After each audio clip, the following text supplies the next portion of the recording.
With so much happening in the technology world, it's only natural for your favorite technology show to come to the heart of India's tech capital, Bengaluru, and stand right outside an iconic structure. The Opera House, nearly a century-old monument, which has now been restored by a tech company named Samsung. It's kind of interesting because this is classic, the OG. There used to be all sorts of plays and songs and dances and operas here in the British cantonment era. And now, in 2023, it's home to some of the biggest product launches from tech giant Samsung, also home to Samsung Galaxy Unpacked. And that's why we're here in Bengaluru, to find out what the new S23 lineup is all about. Are they launching any other thing? Is there a one more thing moment at Galaxy Unpacked? I'm your host Ayush Alavadi. You're watching your favorite technology show, Tech Today, and it's time to unpack.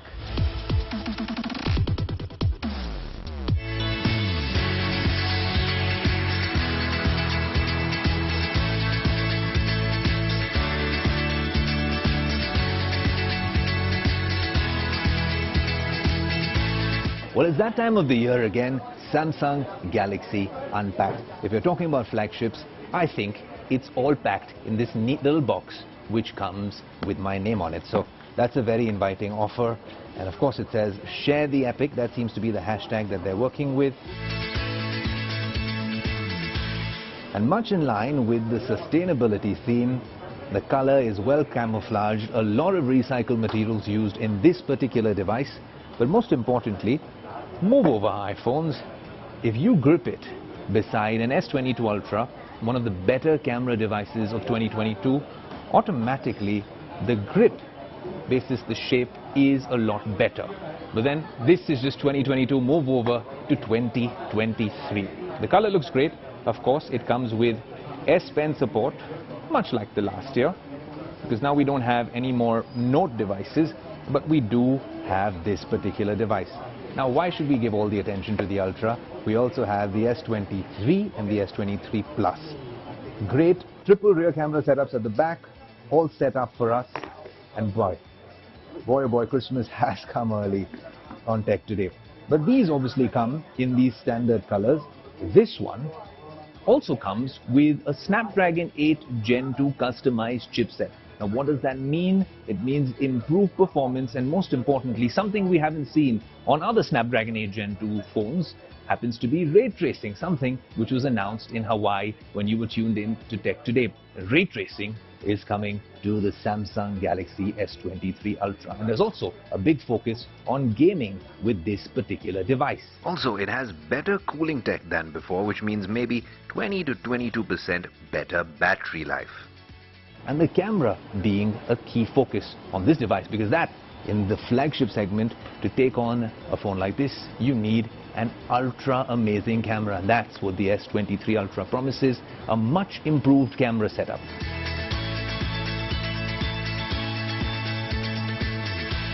Well, of course, this can now shoot 8K 30 FPS, which means lesser lag. More pixels mean a lot more details, and a 200 megapixel sensor with adaptive pixels. So that means a lot more AI capabilities in the S23 Ultra. Most importantly though, the front camera now comes with HDR and 60% faster dual pixel autofocus. Well, let's hope that means better low light portraits. Just to have a quick look at the camera, and we're doing a nice little selfie. And what we want to do is go against the light and let's see how the phone performs.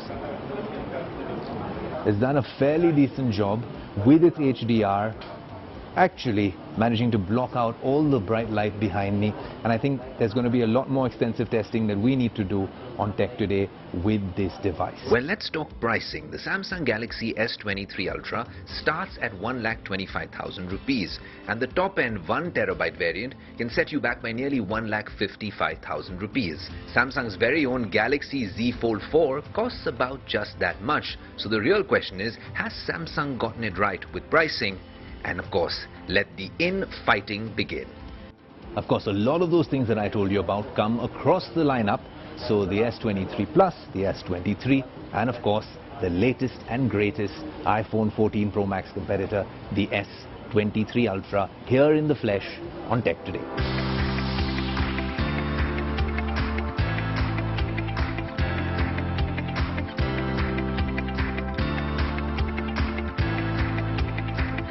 If I had to pick one keyword for 2023, it would be ecosystem.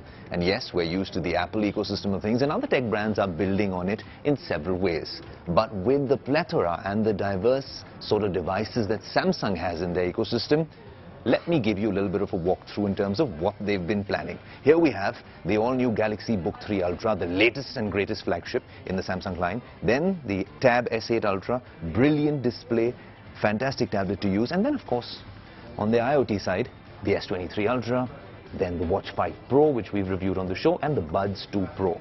Now, if you were to connect all of these in a Samsung ecosystem, how would that make your life a lot easier and give you seamless connectivity? Let me show you.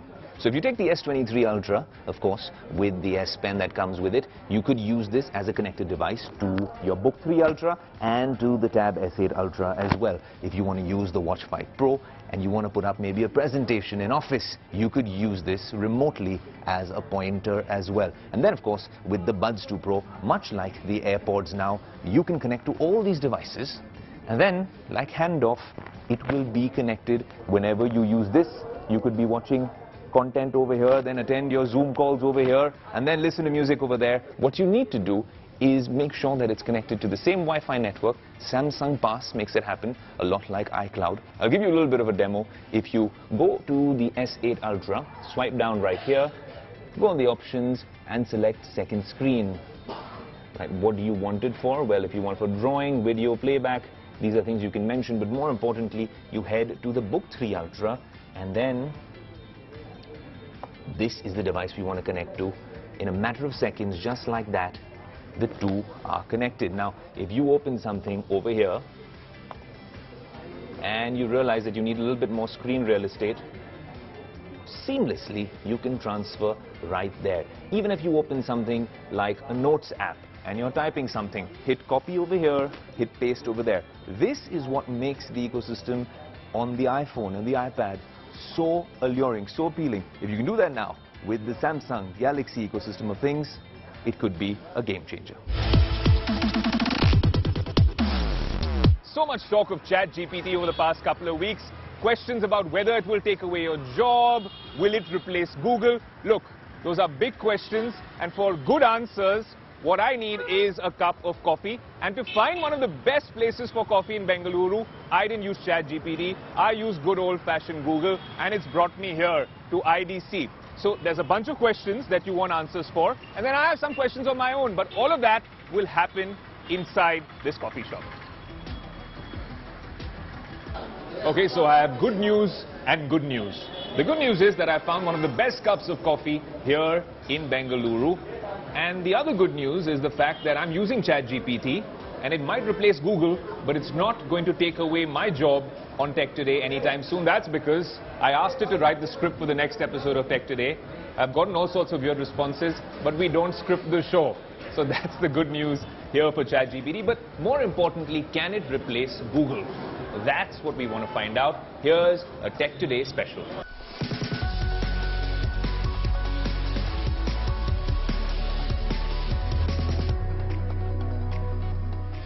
ChatGPT, OpenAI's latest breakthrough, has taken the world by a storm. It has over 13 million unique visitors every day, and the platform has varied use cases, from debugging code to writing recipes. Moreover, people over the internet claim that it's the next big thing and might soon replace Google as the destination for all your questions. So do you also think that? Do you think ChatGPT can actually replace Google when it comes to answering your questions? Moreover, how accurate are the answers given by ChatGPT? Well, if you have all those questions, don't worry, because Tech Today is going to give you the answer for them.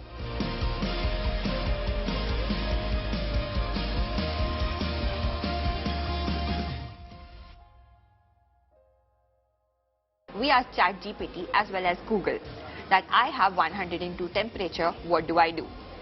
As you can see, Google gives me links to various websites like the Mayo Clinic, the Cleveland Clinic, WebMD, etc., trying to define my symptoms and trying to point out what answer could be, what the reason behind these symptoms could be, and it also specifies a few medicines. ChatGPT, on the other hand, gives me a varied and a detailed list of things what I should do. It tells me I have to stay hydrated, I have to rest. It tells me a few medicines as well. Moreover, ChatGPT also has a disclaimer that although it's giving me these answers, this cannot be replaced, or this cannot be a replacement to professional help. And this is something I'm not seeing on Google, because Google is just giving me links to other websites which might have the answer to my question. Our next question is a little bit interesting. We tell Google as well as ChatGPT that we have X, Y and Z ingredients. What can we make out of this? What dinner can we make for ourselves? So whereas Google gives us links to various websites or videos where these ingredients have been used in the recipes, ChatGPT gives us specific details, and it gives us 4 recipes where these ingredients, potatoes, onions, flour and salt, have been used. So as you can see, ChatGPT is giving us specific answers to all our questions which are tailor-made for us, whereas Google is leading us to various sites where we could probably find the answer to our question. Next, we ask ChatGPT as well as Google to suggest us some gifts which we can buy for our friends, and we've also told them the specific likes and dislikes of our friends. So I've asked them, tell me some tech-related gifts for my friend who likes mountaineering and trekking. So ChatGPT goes ahead and tells me specific gift ideas like an action camera, a portable Bluetooth speaker, a portable solar charger, etc. Whereas Google just leads me to various links. And it's not even specific to mountaineering and trekking. Whereas ChatGPT has all these answers and suggestions which are specific to mountaineering and trekking. Well, like you just saw, searching for answers for your questions on ChatGPT as well as Google is a contrasting experience. Google, which is basically a search engine, will lead you up to various websites where you may or may not find the specific answer to your query. Whereas ChatGPT, which is a chatbot, will try to give you a tailor-made answer for your exact query. We gave it specific ingredients, it gave us a specific recipe. We gave it specific hobbies, it suggested specific gift ideas. So like you can see, this is where the difference lies. So that was our attempt in trying to contrast searching for answers on ChatGPT as well as on Google. What are your views? Do you really think ChatGPT can dethrone Google? Do let us know in the comment section. Furthermore, we have a message for you from ChatGPT. It's going to cue in right now.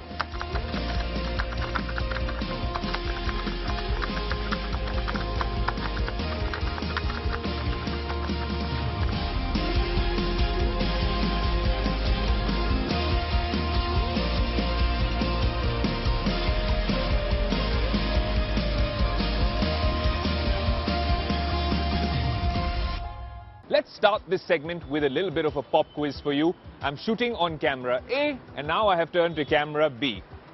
Could you tell which one is which? Welcome back to Tech Today. I'm your favorite host Ayush Alavadi, and let me reveal the answers to that pop quiz. This is a professional DSLR camera. We use this in the Tech Today studio ever so often. This is an iPhone 14 Pro Max on cinematic mode. I'm guessing the color reproduction is absolutely stellar. See, that's the thing. Smartphone cameras have gotten so good now that they're replacing a lot of our broadcast cameras. And it's the same for filmmakers in Hollywood and Bollywood. I'll tell you why. Pathaan, the recent blockbuster, has some sort of a connection with Christopher Nolan's IMAX movies. What is that connection? Well, I can tell you that the Tech Today team has been doing a lot of research. And I'll tell you one more thing, that Pathaan was not shot on an IMAX camera, but you are enjoying it in a true blue IMAX experience. How's that so? Tech Today brings you a special report. SRK's Pathaan has dominated social media for the last 1 week, and rightly so.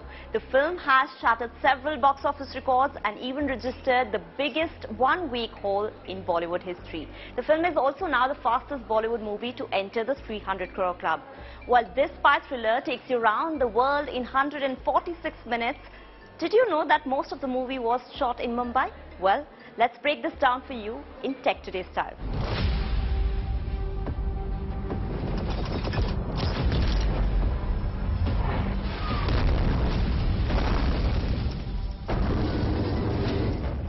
Pathaan might be a blockbuster hit, but there's also technology play that makes it as close to a Christopher Nolan flick as Bollywood can get. Nolan is usually known for his unique storytelling using the 70mm IMAX cameras. But if you've watched Pathaan on an IMAX screen and enjoyed the show, it is because the filmmaker has used a technology called IMAX DMR. IMAX DMR is a post-production process used for converting traditional 2D films into IMAX's proprietary format in order to show the film in IMAX theaters. This means the film has increased resolution, contrast and color accuracy as compared to the original shoot. So while Pathaan may not be a true IMAX experience, this process ensures you're in for a visual spectacle either way. A majority of the movie was shot during the pandemic when strict restrictions were in place all over the world. Yash Raj Films actually used a massive green screen digital set in Mumbai and put it all together in post-production. Like several Hollywood movies, CGI or computer-generated imagery has been used to create backgrounds and special effects in Pathaan 2. Pathaan is also an ICE certified movie. ICE stands for Immersive Cinema Experience, combining LED panels on an auditorium size to create an immersive panoramic viewing experience. It happens to be the first Indian film to be released in ICE format. For now, only 2 cinemas support this sort of format and are both to be found in Delhi NCR. The use of CGI, IMAX shots and even ICE technology in Pathaan gives the film its distinct look and feel, a hidden reason behind its success. Over to you, Ayush. Okay, so now you know all about the technology used to make this movie a blockbuster hit. But what if I told you that there's one more thing?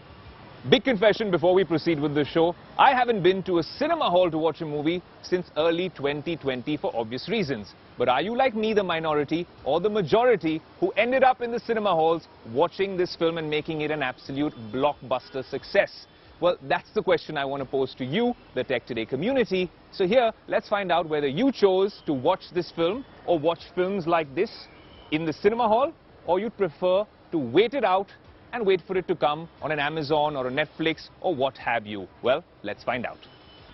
Shah Rukh Khan's Pathaan has been rocking at the movie theatres. It is in fact being touted as the best action movie of recent times. But is it true? What does the Tech Today community think about it? Are the tech sequences worth watching the movie in the movie theatre, or will the Tech Today community wait to watch it on OTT? Let's try and find out. Where will it be, in the cinema theatre or on OTT? Cinemas. SRK in cinemas. Movie theatre. OTT. Will you be watching it in an IMAX or in a regular theatre? IMAX for sure. Yeah, that is really have a great VFX, and even John Abraham also, I like him, and Shah Rukh Khan especially. I have heard a lot about it, how it has a parallel from a Christopher Nolan movie, and the technology that they've used is same, so I want to explore that. Not interested in watching in a movie theatre. Is there any reason why you're averse to going to a movie theatre? I feel more relaxed watching it at home. Yes, if it releases in Amazon or Netflix, otherwise not. Actually, we went to the cinema hall yesterday. I almost wanted to watch it, but my wife said we'll watch it on OTT.